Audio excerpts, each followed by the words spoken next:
This is a guide on replacing an LCD on a Dell Inspiron 5000 series. For the replacement process, we'll need the following tools: a Phillips screwdriver and an X-Acto knife. To begin, shut down the laptop and disconnect the power cord. Next step is to remove the bezel. Start from the left side, pull the inner edge away from the glass. Once the edge is unsnapped, proceed to the left top corner. Move along the perimeter to the right side and to the bottom. Set the bezel aside. Now we have access to the LCD panel. Remove 4 Phillips screws holding the screen in place. 1 screw in each corner.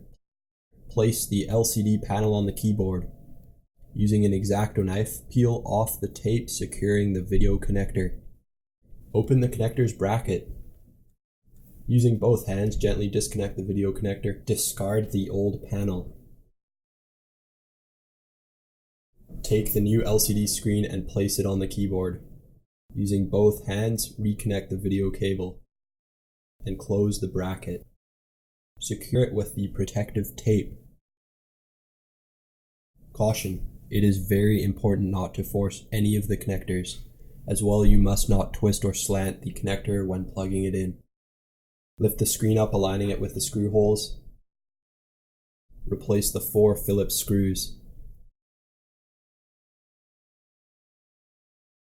Replace the bezel. Start at the bottom corners, then go around the perimeter, snapping the tabs in place.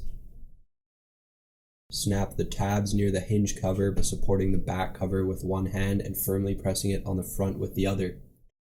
Turn the laptop on. If the startup graphics appear, the replacement screen is installed correctly and we are done.